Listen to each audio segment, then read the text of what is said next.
자, 126쪽에 125조가 나오죠. 그 125조 대리권 수여 표시 별표 하나 해두시고요.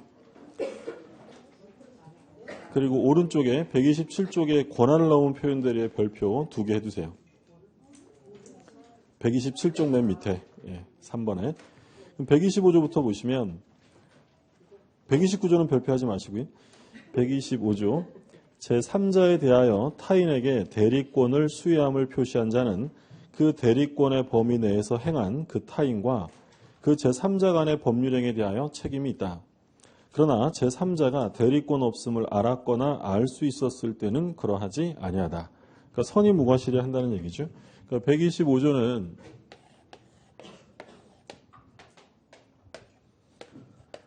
갑이라는 본인이 대리권을 을에게 주겠다라는 대리권 수여의 표시를 했는데 실제로는 대리권이 없었어요. 수권이 없었다. 그럼 얘 무권 대리고. 근데 상대방은 본인이라는 사람이 이런 얘기를 했기 때문에 대리권이 있다고 믿었고 그리고 과실이 없다. 선의 무과실이면 그 책임을 본인이 져야 한다. 이게 125조예요. 그러면 일단 대리권 수여 표시를 통지한다. 관념의 통지죠. 대리권 수여 표시 통지는 관념의 통지인데 반드시 어떤 특정인 한 사람에게만 해야 할까요? 불특정 다수에게 할 수 있을까요? 상관없죠. 그렇죠? 불특정 다수에게 할 수 있다. 그러니까 신문 광고를 낼 수도 있는 거예요. 내가 을에게 줄 거다 이렇게 광고를 낼 수도 있고. 자, 그럼 대리권 수여 표시는 방식의 제한이 있어요, 없어요? 없다 그랬어요, 그죠? 이런 거 물어보면 방식 제한 없다, 분류식이에요. 그래서 우리 판례는 묵시적으로 할 수도 있다라고 얘기해요. 그러니까 명시적으로 표시하지는 않았지만 묵시적으로 표현한 것과 다를 바 없다면 그것도 똑같이 적용한다. 그러니까 그 이제 갑이 호텔이었는데 호텔. 본인이 호텔이에요. 근데 이 의리한 사람은 대리권이 없는 사람인데 근데 이 사람이 자기가 이 호텔에 총 연락점이다, 총 지배점이다 이렇게 명함을 파가지고요. 이 호텔에 스포츠센터 유료 회원을 모집한 거예요. 헬스클럽 입회계약을 체결한 거죠. 입회계약 체결해가지고 돈을 받아 챙긴 거야. 그러면 대리권 준 적이 없는데 얘가 이랬다면 이 호텔은 본인으로서의 책임을 져야 될까요? 질 필요 없을까요? 질 필요 없죠. 대리권 준 적이 없는 거예요. 근데 여기서 어떤 게 문제였냐면 이 호텔 측에서 얘가 이러고 다닌다는 사실을 알고 있었어요. 알고 있었는데 오랜 기간 묵인 방치하여 승인한 정도에까지 이르게 되었다는 거예요. 그럼 이런 경우에는 얘가 명시적으로 을에게 대리권 줄 거야 라고 말한 적은 없지만 얘가 이러고 다니는 걸 오랜 기간 묵인했다면 명시적은 아니지만 뭐라고 볼 수 있다는 거예요. 묵시적으로 표현한 것과 다를 바 없다는 거예요. 그럼 이런 경우에는 본인이 책임을 져야 한다. 그러니까 묵시적으로도 할 수 있다는 거고요. 그러면 125조가 성립하려면 지금 방금 말씀드린 사례처럼 본인과 이 표현 대리인 사이에 유효한 법률 관계, 무슨 유효한 계약 관계나 법률 관계가 있어야 된다는 거예요? 필요 없다는 거예요? 그런 건 필요 없어요. 이건 요건이 되지 않아요. 갑과 을 사이에 유효한 계약 관계가 있어야 한다라고 하면 틀리는 거고. 자, 이게 125조인데 제목이 뭐냐면 대리권 수여, 수권 이런 말이 들어가잖아요. 그럼 이건 법정 대리에도 적용될까요? 임의 대리에만 적용될까요? 임의 대리. 그러니까 우리가 공부하는 게 세 가지잖아요. 125조, 126조, 129조 세 가지인데 125조는 어디에만 적용되냐면 임의 대리. 법정 대리는 적용 없습니다. 뒤에 이어지는 6조와 9조는 임의 대리뿐 아니라 법정 대리도 다 적용돼요. 근데 125조는 수권이기 때문에 임의 대리에만 적용되고 그리고 125조가 적용되기 위해서는 기본적으로 표시된 범위, 얘가 표시한 범위 내에서 해야 되고요. 만약에 표시한 범위를 넘어서는 행위를 했다. 125조가 성립이 됐는데 표시한 범위를 넘어가면 이건 몇 조가 되냐면 126조로 가는 거예요. 그러니까 129조도 마찬가지예요. 대리권이 소멸합니다.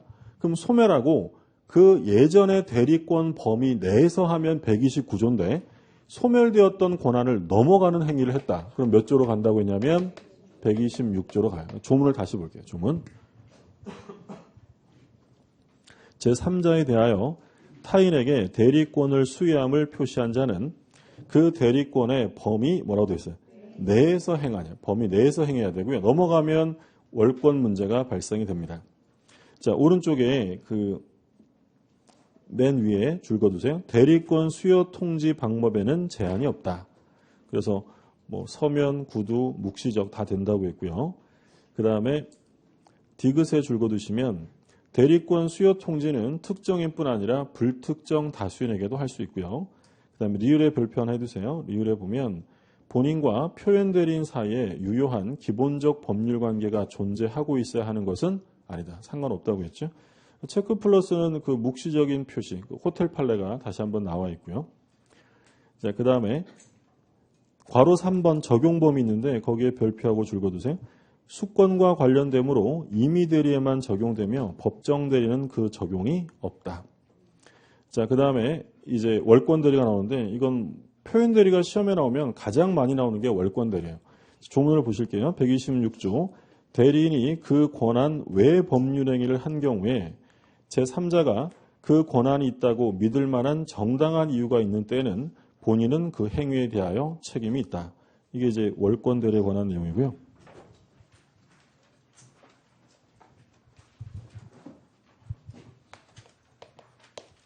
(126조)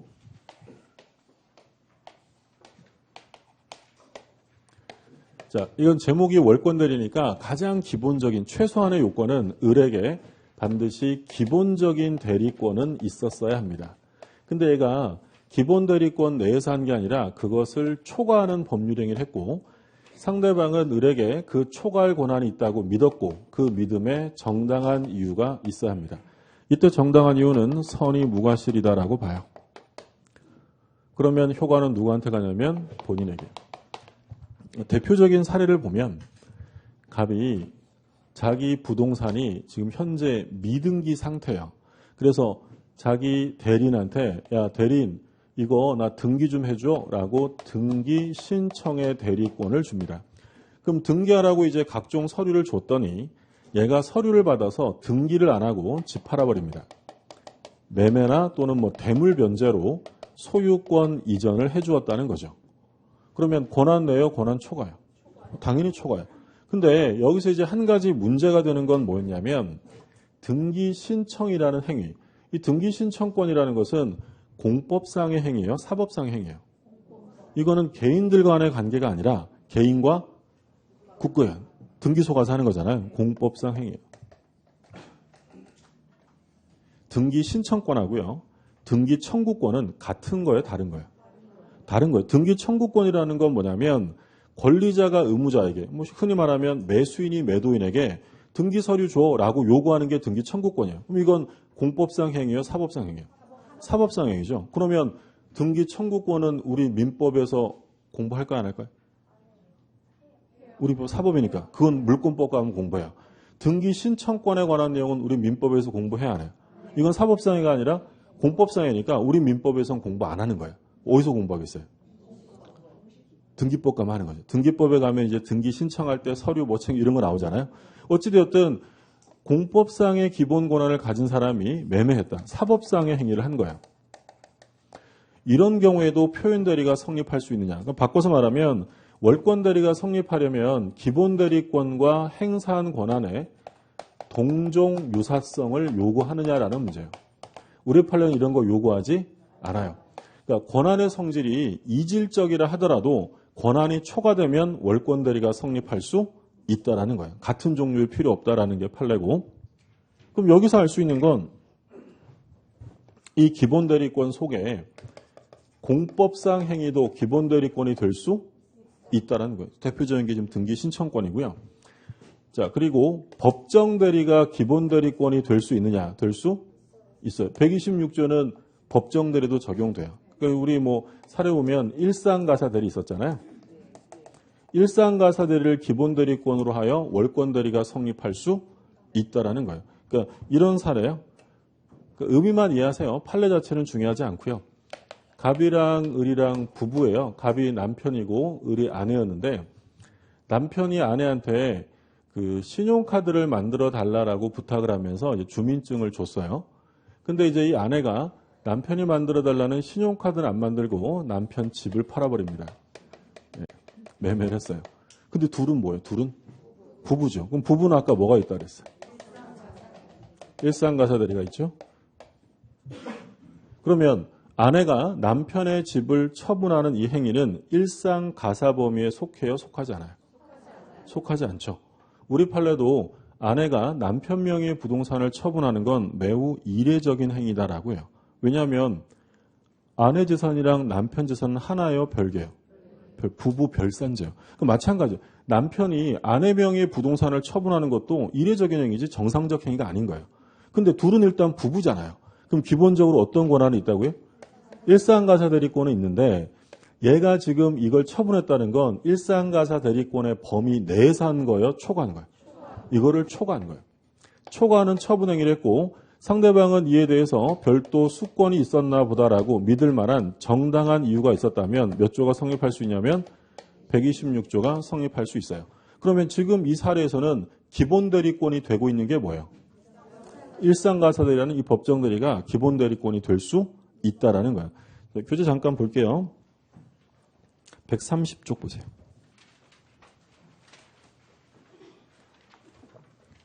130쪽에 그 괄호 3번에 적용 범위 이렇게 되어 있는데 임의대리와 법정대리에 모두 적용된다라고 되어 있고요.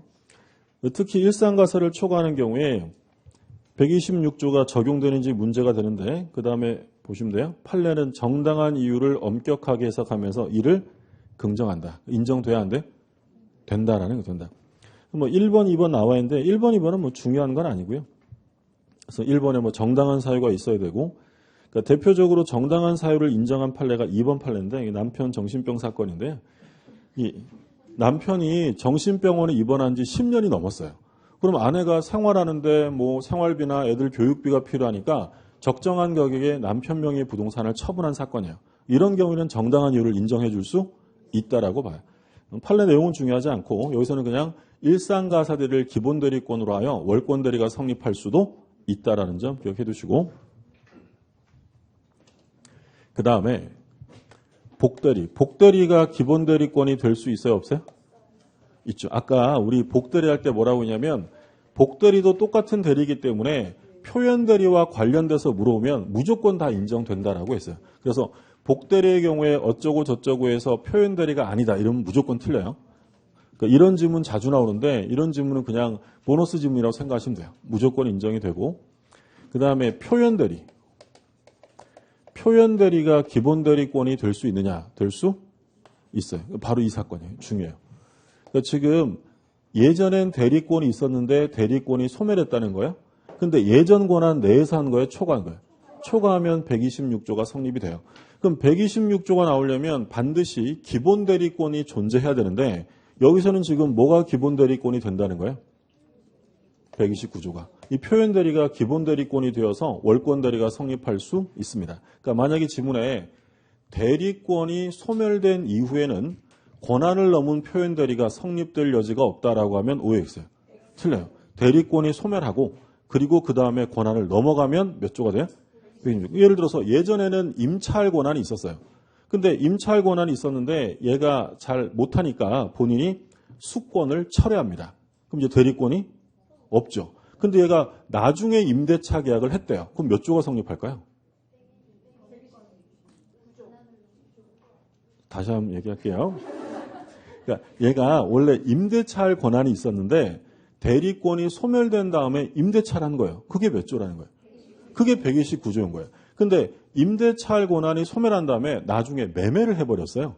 그러면 대리권이 소멸한 데다가 예전 권한마저 넘어가잖아요. 그럼 몇 조가 성립하는 거예요? 126조가 성립할 수 있다는 거고요. 이게 중요해요. 네 가지가 중요하고 그 다음에 인장을 교부했다. 인장교부. 인장을 교부한 것은 특정 법률 관계에 기초했다면 대리권 수여로 볼 수 있어요. 근데 얘랑 비교되는 건 인장이 아니라 인감 증명서. 인감 증명서만 교부한 경우에는 대리권 수여로 볼 수 없다라는 게 판례예요. 그리고 사실행위. 아까 우리 처음 대리 시작할 때 나온 건데 너무 오래됐는데 이거. 사실행위는 대리가 적용돼야 안 돼요? 그렇죠. 너무 오래됐다 그랬죠. 예. 우리가 그 대리 들어가면서 뭐 봤냐면 대리가 적용되는 거랑 안 되는 걸 봤어요. 대리가 적용되는 건 대표적으로 법률행위, 재산상 법률행위랑 뭐 있었어요? 준법률행위. 의사의 통지와 관념의 통지. 이거 대리가 적용돼요. 그럼 대리가 적용 안 되는 건 신분행위, 사실행위, 불법행위. 그렇죠. 사실행. 대리가 적용돼야 안 돼요? 안 돼요. 그러니까 이건 기본 대리권으로 보지 않는 게 원칙이에요. 원래 그래요. 원래 금방 다 흔히 하는 얘기가 뭐냐면 내가 들을 때는 이해가 다 되는데 그 엘리베이터 타고 내려가면 잊어버려 이런 말 하시잖아요. 그죠? 그런 분들 걸어 다니시고요. 이제 계속 보면 중요한 건 요거예요. 요거. 뒤에 건 이제 참고로 좀 볼 거고. 어쨌든 이 을에게 기본 대리권이 있었고 이게 초과된 거예요.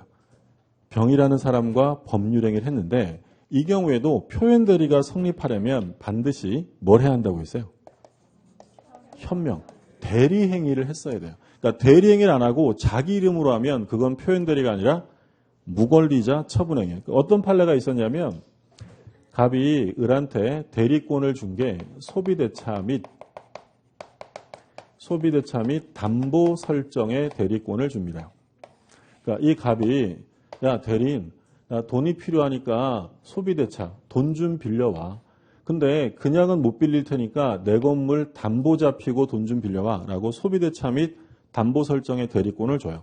근데 을이 돈 빌리고 담보 잡힌 게 아니라 아예 집을 팔아버렸어요. 권한내요? 초과요?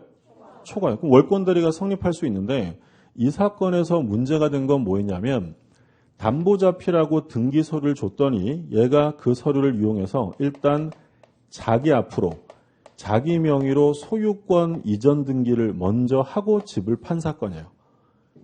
무슨 상황인지 이해되셨어요? 그러니까 담보 잡히라고 서류 줬더니 서류 위조해서 자기 명의로 등기하고 집 팔았다는 거예요. 그럼 이런 경우에 표현대리, 월권대리가 성립할 수 있어요? 없어요? 없다는 거예요. 성립할 수 없다. 왜냐하면 뭘 안 했으니까. 현명. 그러니까 자기 명의로 등기하고 집 팔았다는 것은 대리인으로 판 거예요? 자기 이름으로 판 거예요? 자기 이름. 이건 무권리자 처분행위지 대리의 문제가 나오지 않아요. 그래서 표현대리가 성립하려면 반드시 뭘 해야 돼요? 현명, 즉 대리 행위를 했어야 합니다. 그리고 상대방은 정당한 이유가 있어야 되는데 여기서도 중요한 건 이 정당한 이유를 판단하는 시점, 선임무과실 판단 시점인데요. 대리 행위시예요. 대리 행위시. 그러니까 법률 행위시를 기준으로 하는 겁니다. 그러니까 예를 들어서 을이 병이랑 계약을 할 때 이 병은 을에게 매매할 권한이 있다라고 믿었어요. 선임무과실이었어요.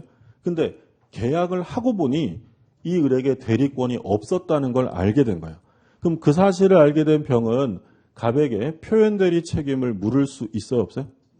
물을 수 있다는 거예요. 언제만 몰랐으면 돼요. 그러니까 계약을 할 때 몰랐으면 나중에 알게 된 건 고려 대상이 아니에요. 이건 당연한 것이 보통 무권 대리 관련해서 분쟁이 발생하면 이 사람에게 대리권이 없다는 걸 영원히 몰라요? 알게 된 거예요. 알게 됐으니까 다툼이 생기겠죠. 나중에 알게 된 건 아무 문제가 없어요. 언제만 몰랐으면 돼요. 행위시. 계약을 했을 때만 몰랐다면 나중에 알게 된 건 표현대리 성립에 영향을 주지 않습니다. 자, 교재를 한번 보세요. 128쪽. 성립 요건인데 1번에 보면 기본 대리권의 존재. 줄 거두시고요. 기본 대리권이 존재해야 한다. 그 다음에 체크 플러스에 별표 2개 해두시고요. 1, 2, 3, 4번에 동그라미 해두세요. 1, 2, 3, 4번. 지금 다 보신 거예요? 공법상 행위 대리권, 기본 대리권 될 수 있고요. 2번에 법정 대리 될 수 있고 3번 복대리, 4번 표현 대리 다 될 수 있어요. 5번에 인장교부 가능하고 6번에 사실행위는 이건 대리권 수여가 아니기 때문에 원칙적으로는 안 된다고 했고요. 7번에 인감증명서만 교부한 건 대리권 수여로 볼 수 없다. 설명드린 거 보시고 오른쪽에 2번. 기억에 별표하고 줄 거두세요. 정당하게 부여받은 대리권의 내용이 되는 행위와 표현 대리 행위는 반드시 같은 종류일 필요는 없고 아무런 관계가 없는 경우라도 무방하다. 그러니까 기본 대리권과 행사한 권한의 동종 유사성을 요구하지 않습니다. 그다음 니은 뭘 했어야 돼요? 대리. 그러니까 현명했어야 돼요. 현명. 현명이 없으면 무권리자 행위라고 했죠. 그 판례 박스에 그 파란 글씨 보시면 소에 갑이 피고로부터 등기 원인 사실을 조작하여 위 부동산 소유권 등기를 그 다음에 줄 거두세요. 자기 개인 앞으로 이전한 후. 자기 앞으로 등기한 후에 팔면 이건 대리의 문제예요. 무권리자 문제예요. 무권리자 문제. 이런 경우에는 표현 대리를 적용시킬 여지가 없다라고 마지막에 되어 있고요. 디귿은 지금 보실 필요 없고 그 다음에 3번에 정당한 이유가 있을 것인데 넷째 줄 마지막에 판례 번호 다음에 별표하고 줄 거두세요. 129쪽에 끝에서 넷째 줄 마지막에요. 정당한 이유의 판단 시기는 언제라고 되어 있어요? 대리 행위 시이며 그 이후의 사정은 고려하지 않습니다. 자, 그래서 126조 내용이 많지는 않지만 여기서 자주 출제가 되니까 좀 봐두시고요. 그 다음 페이지에 129조 나오는데 129조는 그냥 한번 참고로 보세요. 129조는 안 읽어봐도 요건이 막 떠오르지 않아요? 129조는요. 요건이 뭐겠어요? 예전에는 대리권이 있었고 행위 시에는 대리권이 소멸한 거고요. 그리고 상대방은 있는 줄 알았어야 되는데 그걸 다른 말로 하면 선의 무과시효. 그러면 129조가 성립하는 거예요. 그 얘기고요. 자, 오른쪽에 문제 한번 볼게요. 표현 대리에서 옳은 것입니다. 1번. 상대방의 유권 대리 주장에는 표현 대리 주장도 포함된다. 틀렸죠? 표현 대리는 유권 대리가 아니라 무권 대리고요. 2번. 권한을 넘은 표현 대리의 기본 대리권은 대리 행위와 같은 종류의 행위에 관한 것이어야 한다. 틀렸죠? 필요 없습니다. 3번. 권한을 넘은 표현 대리의 기본 대리권에는 대리인에 의하여 선임된 복대리인의 권한도 포함된다. 3번 바로 정답이죠. 그러니까 복대리 나오면 무조건 표현 대리가 된다 이렇게 보셔야 되고요. 그 다음에 4번. 대리권 수여 표시에 의한 표현 대리에서 대리권 수여 표시는 대리권 또는 대리인이라는 표현을 사용한 경우에 한정된다. 방식의 제한은 없어요. 그 다음에 5번. 대리권 소멸 후의 표현 대리가 인정되고 그 표현 대리의 권한을 넘었어요. 그럼 뭘로 간다고 했어요? 권한을 넘은 표현 대리가 성립할 수 있다라고 해야죠. 틀렸고 옳은 지문은 3번만 옳은 지문이 됩니다. 자, 그 다음에 이제 그 협의의 무권 대리에서 1번 계약의 무권 대리 있죠. 별표 3개 해두세요. 매년 나옵니다. 매년. 표현 대리는 나올 때도 있고 안 나올 때도 있는데 협의의 무권 대리는 매년 나와요.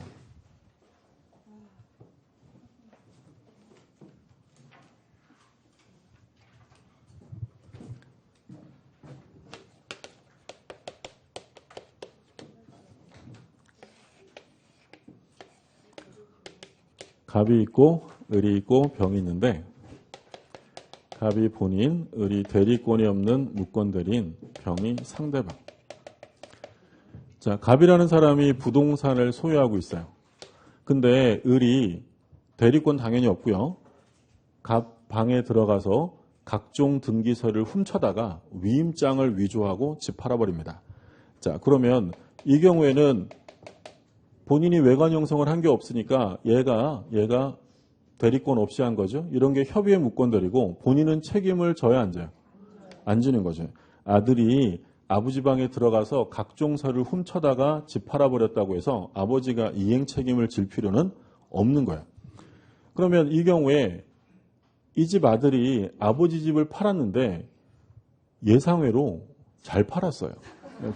이게 시가로 예를 들어 한 5억 하는 집인데 아들이 이렇게 말을 평소에 잘해가지고요. 한 6억에 팔았대요. 그러면 아버지 입장에서는 아들의 이 행위가 괘씸하지만 자신의 법률 행위로 하고 싶을 수도 있잖아요. 그러면 얼른 뭐 하라 그랬어요? 추인. 얼른 추인하면 돼요. 추인은 추후에 인정하는 거예요. 그래서 추후에 인정하게 되면 이 계약은 유효가 되는데 조심하실 점은 언제부터냐? 처음부터요. 소급하여 계약은 유효가 됩니다. 이거 중요해요. 추인 시부터 유효라고 하면 틀려요. 그럼 이게 지금 이 매매라는 것은 대리권 없이 한 거니까 현재는 유효 상태요, 무효 상태요? 현재는 본인에게 효력이 없는 거예요. 유동적인 상태지만 본인이 추인하면 이 계약 자체가 유효가 되기 때문에 처음부터 계약은 유효가 돼요. 근데 상대방 입장에서 보면 달라지죠. 아, 이거 비싸게 사서 속상한데 대리권이 없대요. 그럼 얼른 뭐 하면 돼요? 철회하면 돼요. 철회하게 되면 이 계약은 어떻게 되냐면 확정적 무효가 돼요. 자, 근데 대리권 없는 이 집 아들이 아버지 집을 이렇게 잘 팔 리가 없다고 그랬잖아요. 돈 필요하니까 급매했어요. 5억짜리를 3억에 낼름 팔아먹은 거예요. 자, 그럼 이제 상황이 바뀌었어요. 이번에는 누구에게 유리해요? 상대방이에요. 근데 이게 만약에 표현대리라고 하면 책임져 하면 끝나는 거야. 근데 이건 표현대리가 아니니까 책임져라고 할 수는 없고요. 어떻게 책임져 주실래요? 라고 물어봐야 돼요. 그걸 뭐라고 하냐면 최고라고 해요. 최고. 그럼 최고를 하면 본인이 원하면 추인할 수도 있고요. 봤더니 가격도 안 좋고 마음에 안 들어요. 그러면 나 안 해 라고 거절할 수 있어요. 거절하면 계약은 확정 무효가 돼요. 그럼 결국에는 두 가지씩의 권한이 있어요. 본인은 추인권과 거절권, 상대방은 철회권과 최고 각각 두 개씩 있고요. 그러니까 이 계약이 유효가 될지 무효가 될지는 본인이 먼저 추인하게 되면 계약은 어떻게 돼요? 유효가 되고요. 얘가 먼저 철회하면 계약은 무효가 돼요. 그러니까 누가 먼저 했느냐에 따라서 유효가 될 수도 있고 무효가 될 수도 있어요. 그럼 본인은요. 언제까지 추인하는 게 가능한 거예요? 시간상으로 보면. 상대방이 철회하기 전까지. 그럼 상대방도 언제까지 철회할 수 있냐면 본인이 추인하기 전까지. 그래서 각각 두 가지의 권한이 있는데요. 그러면 이 본인은 원하면 뭐 할 수 있냐면 추인할 수 있어요. 추인. 그러니까 보통은 추인을 누구한테 하냐면 보통은 얘한테 하는 게 맞죠. 상대방에게. 그럼 추인하게 되면 이제 이것은 소급해서 유효가 돼요. 근데 꼭 이 사람에게만 해야 되는 게 아니라 무권 대리인에게 추인할 수도 있고요. 그리고 또 누구한테 할 수도 있냐면 병이 예를 들어 정한테 팔았다. 승계인, 전득자인데 이 승계인에게 추인하는 것도 가능해요. 그래서 추인의 상대방은 무권 대리인, 무권 대리인의 상대방, 상대방의 승계인 모두에게 해도 상관없는데 근데 문제는 뭐냐면 얘한테 추인하면 이제 유효가 될 텐데 문제는 자기 아들한테 무권 대리인한테 추인하는 거야. 야, 우리 아들 오랜만에 잘했네 이렇게 추인해요. 그러면 상대방이 알아요 몰라요? 모르. 자기 집에서 자기 아들한테 추인한 거 얘가 알게 뭐야. 그러면 얘한테 추인한 거 가지고는 상대방에게 대항할 수 없어요. 왜요? 상대방은 모르니까. 그럼 언제부터는 대항할 수 있냐면 상대방이 안 때에는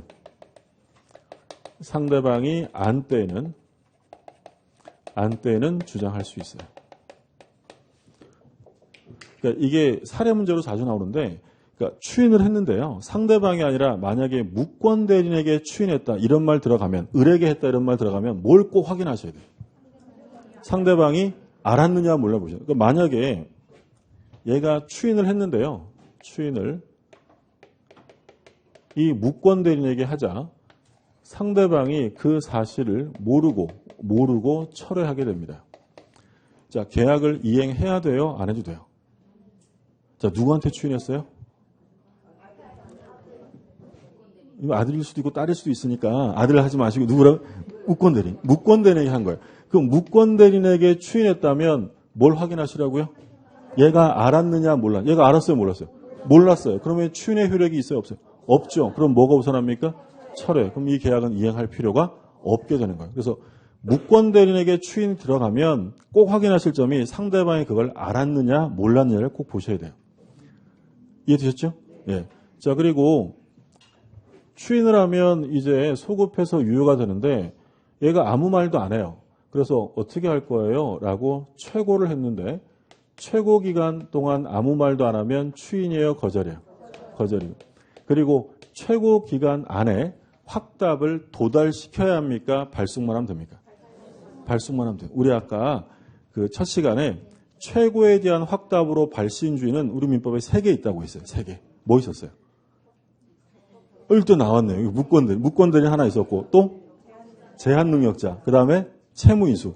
그 3가지 빼고는 다 도달주예요. 그럼 이건 무권대리니까 최고 기간 내 확답을 받지 못하면이에요? 바라지 않으면? 바라지 않으면 추인을 거절하는 것으로 본다라고 했고요. 추인은 계약일까요? 단독행일까요? 그러니까 쉽게 생각하면 돼요. 얘가 얘한테 추인하면 병이 동의 승낙해줘야 돼요? 일방적으로 하는 거예요? 일방적. 우리 시험에 그렇게 한번 나온 적 있어요? 본인의 추인은 상대방의 동의가 있어야만 유효하게 된다. 틀려요. 이건 일방적으로 하는 거예요. 일방적. 철회도 당연히 일방적으로 하는 거잖아요. 그럼 추인은 단독행위예요. 단독행위. 말씀드린 것처럼 단독행위는 자기가 하고 싶다고 막 하는 게 아니라 법률의 규정이 있을 때 하는 거예요. 상대방에게 불리하니까. 그리고 단독행위는 상대방에게 불리하니까 뭘 붙이면 안 되냐면 조건, 기한을 붙일 수 없어요. 그러면 상대방의 지위가 더욱 불안정해지니까. 그러니까 계약을 추인하려면 이거를 그대로 추인하면 하고 말 거면 말아야지 여기에 조건을 붙여가지고 뭐 예를 들어서 우리 아들이 대학에 합격하면 내가 추인해 주지. 이거 돼 안 돼? 그럼 상대방의 지위가 더욱 불안정해지니까 그런 건 안 되는 거고요. 그리고 추인은 일부 추인이나 변경을 가한 추인. 그대로 안 하고요. 추인을 그대로 하는 게 아니라 일부만 하거나 변경을 시켰다면 그 추인은 무효예요. 무효인데 상대방이 동의해 주면 되니까 상대방 동의가 없는 한 무효가 됩니다. 어떤 의미 드셨죠? 그러니까 이 집 아들이 지금 얼마에 팔아먹었냐면 3억에 매매 계약을 했잖아요. 그럼 추인하려면 이걸 그대로 추인을 해야 될 거 아니에요. 근데 아들이 3억에 팔았는데 본인이 우리 아들이 한 매매 계약은 내가 5억에 추인한다. 이게 무슨 추인이야? 변경을 가한 추인이에요. 이거 말도 안 되는 얘기잖아요. 이 추인은 당연히 무효예요. 근데 병이 저는 5억도 좋아요 라고 동의해 줬다면 그때는 무효예요? 유효해요? 유효. 그러니까 상대방 동의가 없는 한 일부만 추인하거나 변경을 가한 추인은 무효예요. 또는 이 집 아들이 아버지 토지와 건물을 같이 팔았어요. 근데 아버지가 토지는 됐고 건물만 추인. 이게 무슨 추인이에요? 일부 추인. 이것도 무효예요. 물론 상대방이 동의하면 유효가 될 수 있고요. 그러면 이 추인은 방식을 꼭 지켜서 해야 될까요? 방식의 제한은 없을까요? 제한 없죠. 항상 분류식. 방식의 제한은 필요 없어요. 그러니까 꼭 명시적뿐 아니라 뭘로 다 할 수 있어요? 묵시적으로 추인하는 것도 가능해요. 그러니까 묵시적 추인은 우리 판례가 본 게 어떤 게 있냐면 이 집 아들이 3억에 매매 계약을 했는데 아버지가 나 추인할게 라고 의사를 표시했다. 그건 명시적인 거죠. 근데 명시적으로 표시하진 않았지만 갑이 이 병에게 목적물을 인도해 주었대요. 인도해 주었다. 또는 계약을 이행을 했다는 거예요. 그러면 인도하거나 이행을 했다는 것은 갑이 뭐 할 의사가 있다는 거예요. 추인할 의사가 있다는 거죠. 근데 조심하실 점은 우리 판례에 의하면 이 무권 대리에서 묵시적 추인으로 인정이 되려면 인도를 하거나 받거나 이행을 하거나 받거나와 같은 적극적 액션이 있어야 되고요. 가만히 내버려 둔 것만을 가지고는 추인으로 보지 않아요. 예를 들어서 오랜 기간 방치했대요. 방치했다면 추인일까요? 아닐까요? 이건 뭐 한 거 있어요? 없어요? 없어요. 자, 그러면 무권 대리인이 법률행위를 저질렀는데 이 본인은 무권 대리인에게 전혀 민형사상의 책임을 묻지 않았어요. 책임을 묻지 않았다. 자, 이거 추인이 아니에요. 지금 분위기가 아닌 거 적는 분위기잖아요. 예. 방치했다. 민형사상의 책임을 묻지 않았다는 건 뭘 한 거예요? 내버려 둔 거예요. 이걸로 추인되지 않아요. 소송이 제기됐어요. 이 사건 때문에. 그런데 본인이라는 사람이 법원에 불출석합니다. 법원에 불출석했다. 자, 이거 추인일까요? 아닐까요? 뭐 한 거 있어요? 없어요? 없어요. 그럼 불출석했다면 추인으로 볼 수 없는 거예요. 그럼 이런 경우가 있을 수 있죠. 병이 찾아가서 당신 아들이 그 집 파는 계약 했으니까 빨리 이행하세요. 이랬더니 갑이 시간을 좀 다오라고 기한 유예를 요청합니다. 기한 유예를 요청했다는 건 추인일까요? 아닐까요? 추인이에요. 요청했다는 건 적극적인 행위를 한 거잖아요. 인도했다, 이행했다, 요청했다 이런 말 들어가면 추인이지만 방치했다, 이의제기 안 했다 이런 말 가지고 추인으로 보지는 않습니다. 그 얘기고. 그리고 또 한 가지 이제 중요한 건 철회권은요. 얘가 끝장내는 거잖아요. 그럼 이 철회권은 누가 행사하는 권리냐면 이건 선의자만 해요. 최고권은 선악 불문이에요. 그러니까 어떻게 구별하시면 되냐면 최고권은 얘가 결정하는 거예요? 본인에게 물어보는 거예요? 물어보는 거예요. 그럼 물어보는 건 선의자뿐 아니라 누구도 할 수 있어요. 그죠? 뭐 안다고 물어도 못 봐요? 물어보는 건 선악불문이에요. 근데 철회권은 갑에게 결정하게 하는 거예요? 자기가 끝내는 거예요? 자기가 확정 무효시키는 거예요. 그러면 아무나 못하고 이때는 누구만 해요? 선의자. 이거 시험에 되게 많이 나요. 그러니까 철회권은 선의자만 행사하는 거고 물어보는 건 최고권은 선악을 불문합니다. 아들이요. 아버지 팔아먹었어요. 팔아먹고 돈 썼는데 근데 이제 문제는 아버지가 돌아가십니다. 사망을 해요. 그래서 이 무권 대리인이 본인을 단독으로 상속을 받는 거죠. 상황이 되셨어요? 자, 그러니까 이거 상속은 포괄승계니까 을이 뭐라고 하냐면 울아버지가 가지고 있던 법률상의 지위를 내가 모두 다 승계했으니 나는 아버지가 가지고 있던 거절권을 행사할 테다. 그러니까 넘겨주었던 등기는 말소하고 토지 사용에 대한 부당이득 반환해라. 될까 안 될까요? 말도 안 되는 얘기죠. 그렇죠? 그러니까 이렇게 하는 건 당연히 신의 측에 반합니다. 신의 성실의 원칙에 반하죠. 누가 팔아먹었어요? 자기가 팔아먹은 다음에 거절권 행사하고 이거 말소하라는 것은 신의 성실의 원칙, 금반원의 원칙에 반한다라고요. 금반원이라는 건 뭐냐면 자기가 했던 말과 반대되는 주장을 금지하는 거예요. 무슨 말인지 이해됐죠? 선행행위 모순 거동 금지라고 하는데 자기가 했던 것과 반대 주장을 할 수 없기 때문에 자기가 팔아먹고 난 거절권 행사하겠다. 이건 인정되지 않습니다. 정리되셨어요? 네. 자, 교재 한번 볼게요. 그 132쪽에 그 조문을 보면 130조 무권대리 대리권 없는 자가 타인의 대리인으로 한 계약은 본인이 이를 추인하지 아니하면 본인에 대하여 효력이 없다. 그러니까 추인하지 않는 한 이건 현재 무효 상태예요. 확정적이에요? 유효가 될 수도 있어요? 그렇죠. 이런 무효를 우리가 다음 주에 유동적 무효라고 볼 거예요. 유동적 무효 상태고 132조 추인 또는 거절의 의사표시는 상대방에 대하여 하지 아니하면 그 상대방에 대항하지 못한다. 그러니까 꼭 상대방에게 하라는 게 아니고요. 상대방에게 하지 않으면 대항할 수 없다는 거예요. 그럼 누구에게도 할 수 있는 거예요. 얘한테도 할 수 있고 아까 누구한테도 할 수 있어요? 무권대리인. 꼭 얘한테 해야 되는 게 아니라 이 무권대리인에게 할 수도 있는데 얘한테 하면 얘한테 뭐 할 수 없다고? 대항할 수 없다. 왜 대항할 수 없어요? 상대방이 모르니까. 그래서 바로 나오죠. 그러나 상대방이 그 사실을 안 때는 그러하지 아니하다. 알면 주장할 수 있다는 거예요. 그래서 무권대리인에게 추인되었다 이러면 꼭 상대방이 알았는지 몰랐는지를 확인하셔야 되고요. 그 다음에 니은 133조 추인은 다른 의사표시가 없는 때는 계약 시에 소급하여 효력이 생긴다. 소급표가 있다는 점 중요해요. 소급에 동그라미 해두시고요. 제3자에 하지 못한다고 되어 있고 자 밑에 이제 추인권 나오죠. 뭐 성질은 마시는 것처럼 단독행위, 형성권입니다. 자, 니은의 추인의 상대방인데 A번에 줄 거두세요. A.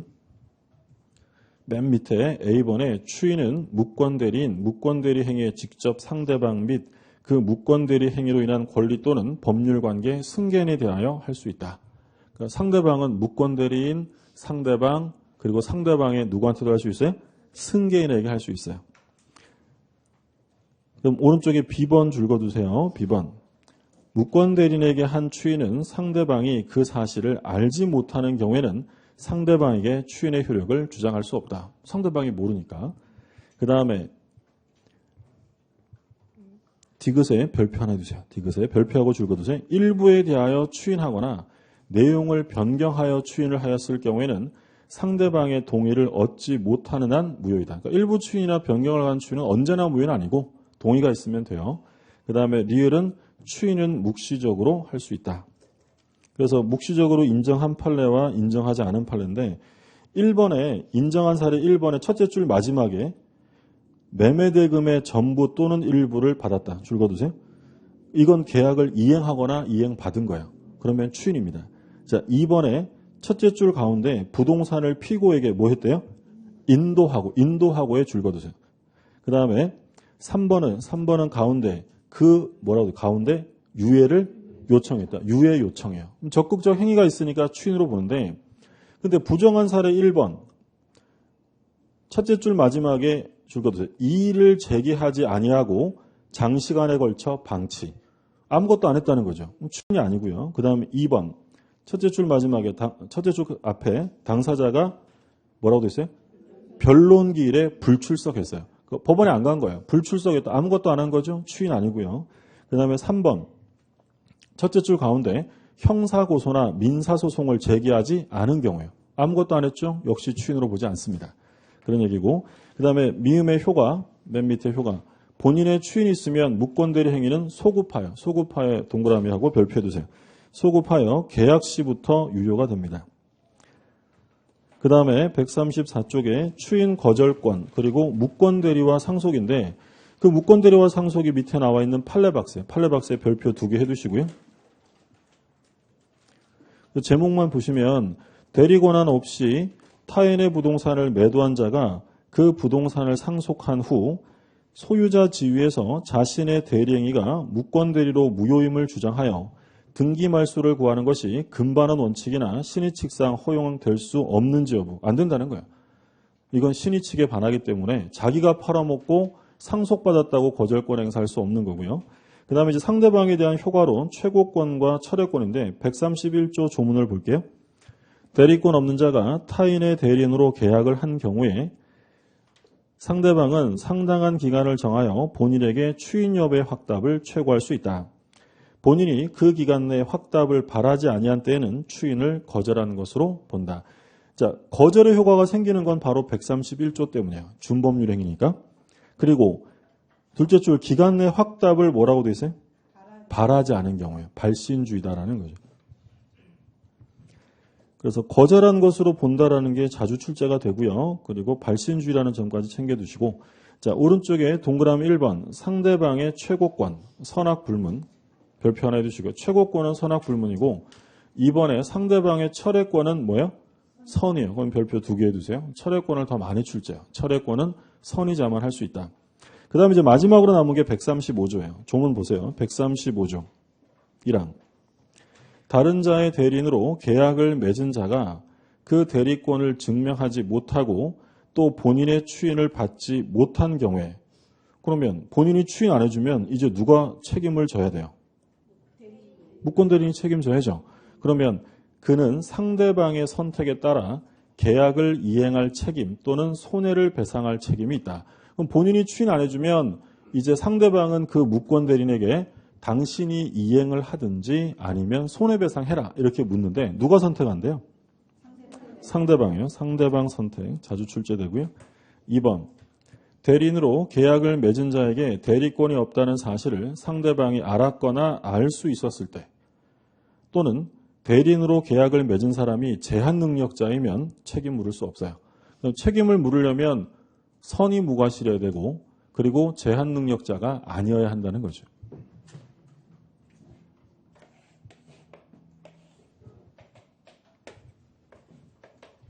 갑이 본인, 얘는 추인권과 거절권이 있었어요. 추인하면 언제부터 유예요? 소급해서. 거절하면 확정무효고 상대방은 최고권과 철회권이 있는데 최고권은 선의자만 해요? 선악불문이요? 이거 물어보는 거니까 물어보는 거니까. 철회권은 끝내는 거죠. 그럼 누가요? 선의자만 할 수 있다. 자주 출제된다고 했고.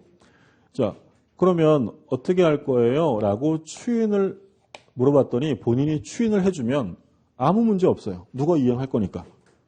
본인이. 근데 얘가 안 한대요. 거절당하면 이건 표현 대리가 아니기 때문에 더 이상 본인에게는 책임을 추궁할 수 없고요. 누구한테 이제 물어야 돼요? 무권 대리인. 그렇죠? 얘가 대리권을 증명 못하면 당신이 책임져. 이게 이제 소위 민법 135조에 규정되어 있다고 해서 135조의 책임이라고 불러요. 이게 무권 대리인의 상대방에 대한 책임입니다. 그러면 당신이 한 거니까 당신이 계약을 이행하든지 아니면 손해배상해. 둘 다 물어요. 선택해야 돼요. 하나만. 이행하든지 배상해라고 해야 되는데 이거 가지고 이제 자주 출제하는데 선택권은 누구한테 있냐면 상대방에게 있어요. 상대방이 선택한다. 이거 무권 대리인으로 바꿔가지고 여러 번 출제했고요. 얘 모자란 거 있다고 선택권 주겠어요. 얘한테 안 줘요. 상대방이 선택합니다. 그리고 이 책임을 물으려면 상대방은 선의 그리고 무과실해야 돼요. 얘한테 대리권 없는 걸 뻔히 알았거나 알 수 있었다면 새삼스럽게 지금 책임 물으라고 할 수 없어요. 물으려면 선의 무과실해야 되고요. 그리고 조심하셔야 되는 중요한 내용이 이때 책임을 지게 되는 무권 대리는 반드시 행위 능력이 있어야 해요. 이거 조심하셔야 돼요. 그러니까 만약에 얘가 미성년자였다면 병원을에게 이행 또는 손해배상 책임을 물을 수 있어요? 없어요? 없는 거예요. 반드시 행위 능력이 있을 때만 이행 또는 배상 책임을 물을 수 있는 거고요. 뭐랑 혼동하시면 안 되냐면 아까 우리 대리인 공부할 때 대리는 행위 능력이 있어야 돼요? 상관없어요? 상관없어요. 근데 이거는 다른 거예요. 대리인은 왜 행위 능력이 필요 없냐면 제한 능력자라도 대리 행위를 하면 그 책임은 대리인이 져요? 본인이 져요? 본인이 져요. 그러니까 이 제한 능력자라도 대리인이 책임지지 않기 때문에 행위 능력이 필요 없는 거예요. 근데 이건 지금 누가 책임지게 돼 있어요? 이 무권 대리인이 책임을 져야 되잖아요. 그럼 책임을 지우려면 책임질 만한 능력은 돼야 돼요. 그러니까 얘는 반드시 뭐가 있어요? 행위 능력. 중요하니까 꼭 기억해 두시고. 자, 그러면 전제 조건을 볼게요. 이 무권 대리인에게 이 책임을 물으려면 상대방이 철회를 한 거예요? 하지 않은 거예요? 안 했어야죠. 만약에 철회하면 계약은 어떻게 돼요? 확정적 무효니까 철회하지 않았어야 되고요. 그럼 얘는 최고였겠죠? 그럼 본인은 추인한 거예요? 거절한 거예요? 거절. 추인하지 않았어야 돼요. 그래서 이게 나오려면 전제 조건으로 상대방은 철회하지 않고 본인은 추인하지 않았어야 되고요. 그 책임의 내용은 이행 또는 손해배상입니다. 누가 선택해요? 상대방이 선택하고 그리고 얘는 선의무과실해야 되고 꼭 기억하실 점. 책임을 추궁당하는 을은 반드시 행위 능력이 있어야 돼요. 그리고 이 135조 책임의 법적 성질은 무과실 책임이다라는 게 판례 입장이에요. 그러니까 얘한테 대리권이 없었다면 을의 잘못이 있든 없든 무조건 책임져야 돼요. 그러니까 예를 들어서요. A가 을에게 사기를 쳤어요. 그래서 이 을은 자기에게 대리권이 있는 줄 알고 계약을 한 거예요. 얘한테 사기당하는 바람에. 근데 계약을 체결하고 봤더니 자기에게 대리권이 없는 거죠. 그러면 이 A의 사기로 인한 거니까 을에게는 잘못이 없어요. 그럼 책임 안 져도 돼요? 그래도 져야 돼요. 그래도 져야 한다. 무슨 책임이에요? 무과실 책임이다라는 거죠. 그럼 만약에 표현 대리가 성립이 됐으면 표현 대리가 성립이 되면 얘한테 이 책임을 물을 수 있을까요? 본인에게 물어야 될까요? 본인에게. 그러니까 얘한테 책임을 묻는다는 건 본인에게 물을 수 있어도 돼요? 물을 수 없기 때문이에요. 물을 수 없기 때문에 얘한테 가는 거예요. 그 얘기는 바꿔서 말하면 표현 대리가 성립하면 누구에게 책임을 물으면 끝나요? 본인에게 물으면 끝나잖아요. 그러면 얘한테 이 책임 물을 수 없어요. 그래서 무권 대리인에게 책임을 묻는 건 어떤 경우에 묻냐면 표현 대리가 아니라 협의의 무권 대리에서만 발생이 돼요. 자, 교재 한번 볼게요. 135쪽. 자, 밑에 책임 발생 요건인데 A번에 보면 대리인이 대리권을 증명할 수 없을 것. 무권 대리죠. 그 다음에 B번 본인이 추인하지 않아야 돼요. 추인이 없을 것. 그 다음에 C번 상대방은 뭘 안 했어야 돼? 처리 안 했어야 돼요. 그리고 D번 상대방은 선의 무과실해야 됩니다. 다음 페이지. 2번 무권 대리인이 반드시 행위 능력이 있어야 돼요. 행위 능력자일 것. 그 다음에 F를 보면 무과실 책임이죠. 그리고 책임의 내용 A번에 선택권자 동그라미 해두세요. 누가 선택합니까? 상대방의 선택이다라는 점. 단독행위의 무권들은 안 보셔도 돼요. 시험에 나오는 게 어렵고 마지막에 여름에 한번 볼 거예요.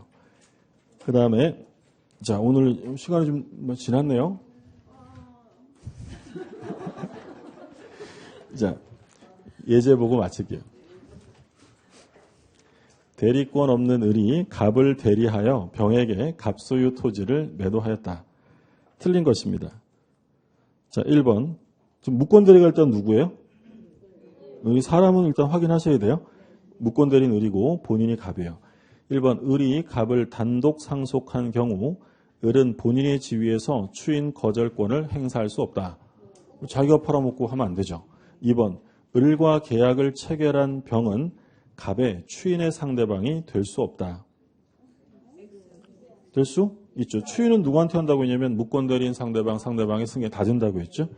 그 다음에 3번, 갑의 추인은 그 무권대리 행위가 있음을 알고 이를 추인하여야 그 행위 효과가 갑에게 귀속된다. 당연한 거죠. 추인 대상이 있음을 알고 하는 것이고, 그 다음에 4번. 답은 이미 나왔죠? 다음 몇 번이었어요? 2번이었고, 4번. 갑이 을에게 추인한 경우에 누구한테 추인했대요? 을이 누구예요?